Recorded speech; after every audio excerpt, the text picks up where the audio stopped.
Hello, social media friends. I'm Viridiana Marquez with DRB Media Communications Digital News, and Danny Barrera has the story. The Midland Victims Coalition recently held the annual Angel Memorial Tree Ceremony at the Midland Centennial Public Library. The ceremony honors the victims of homicide and celebrate their families. As the Midland Victims Coalition, we are here to serve victims and their families, and so this is just one small way that we feel like we do that.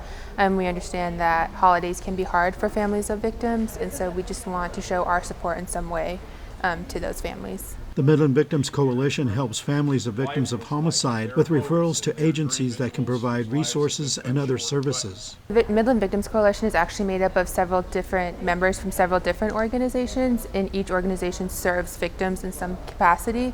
And so that's one way that we kind of network with each other, is kind of making sure that we know what all services we offer as a coalition. Tony Frescas, brother of Angela Frescas, a homicide victim, read a profound and haunting short story to those at the Angel Memorial Tree Ceremony. It's the holiday season, that special time of year when families come together. Kids return from college, and many travel long distances to be with one another. This was always my favorite time of year. I didn't need an extra excuse to spend time with loved ones, but the holidays do make it feel even more special. I know it's been a long time since I've been home. I've been gone for such a long time. Spending the day with my mom has been just what I've needed. I know that me being away has taken its toll on her as well. I don't believe that she is upset with me, but she just hasn't spoken with me as much today, especially compared to the past where we would tell stories and laugh till our bellies hurt. I know she is preoccupied with this event today. It is one of those bittersweet special days that unfortunately coincide with the time of year that we are supposed to be at our happiest. Her group is dedicating the angel tree today. Each angel on the tree is symbolic of someone who has died specifically in violent crimes. It's sad to see so many angels on the tree. It hurts me to see the families and friends of victims here sharing their hurt, their longing for their loved ones, and their strange sense of community rooted in sorrow. It's evident that some here are old veterans to this world. They've spent many years with days like this honoring their loved ones and desperately trying to fill a void that can never be filled.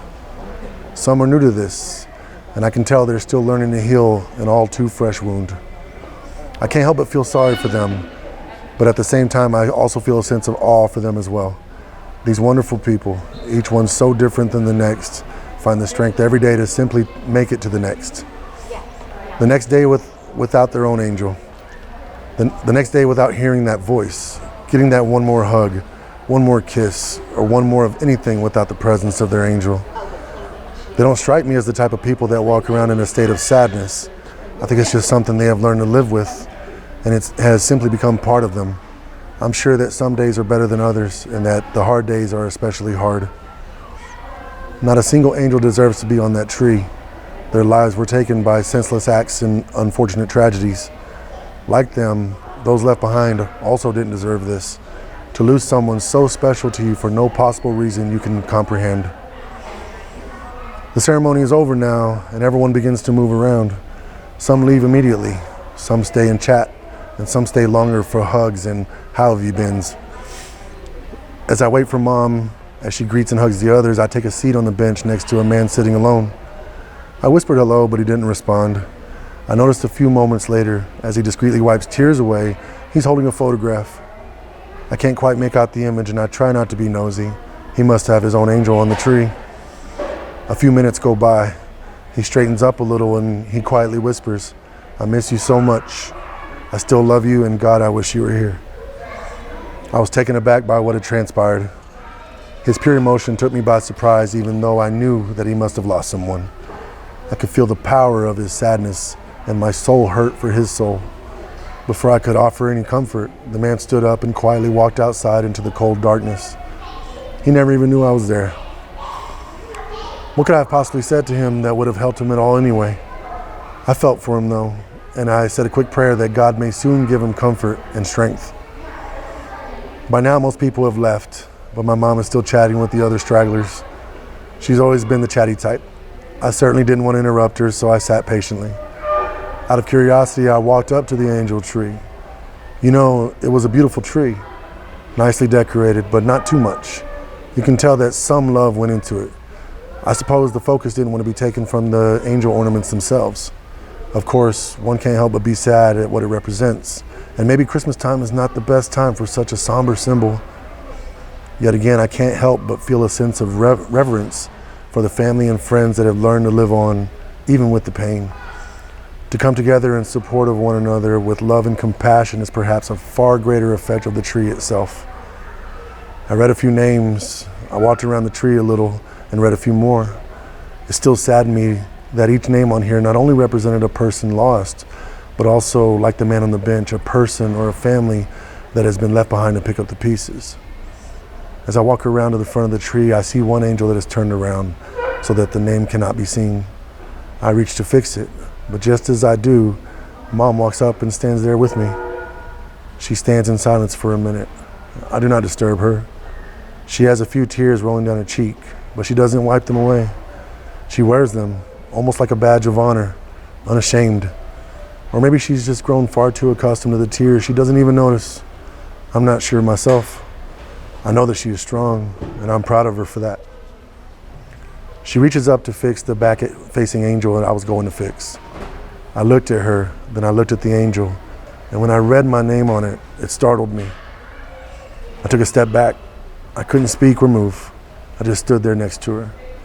I closed my eyes and I remembered that I had been gone for so long. I looked to her. I wanted to hold her, but I couldn't. Then I heard her say, "I miss you so much. I still love you very much, and God, I wish you were still here with me." I could hear and feel the strength of her sadness and her love. She turned and walks back to her group. She leaves me there in complete silence in the sadness of all that I just realized. But the pain is only momentary. Somehow the darkness I was slipping into quickly became something else. I witnessed these people together, hugging, smiling, even laughing together. Even my mother, who just moments before was completely wrapped in a cloak of sorrow and pain, suddenly sprung back to life in the company and protection of family and friends. How beautiful is this? This was not a tree of sadness. This was not a group of victims left behind. This is a tree of strength and remembrance, a tree of community and spirit, and these angels are a symbol of what is to never ever be forgotten. This is a tree of love. Love for those lost and a love for those who remain. Love that remains strong and pushes onward. Love which will always live on. As I leave, I watch as they enjoy and celebrate each other's love and strength and the bond that draws them together. The love. I feel it, and I am at peace. The ceremony concluded with a poem read in honor of Angela Frescas by her mother, Lydia Frescas. All the angels have a voice, for being here was not their choice. Now we stand in front of this tree. Today we added more angels, as you can see. Feeling sad can bring you to tears. Some have been here months, and many have been here for many years. For all the angels on this tree are thanking us for saying, "You're thinking of me," to keep what needs to be done, for all the angels matters one by one. For DRB Media Communications Digital News, Danny Barrera. Thank you for following us on YouTube, Facebook, Instagram, Twitter, and also at DRB Media Communications Digital News.tv. For DRB Media Communications Digital News, Viridiana Marquez.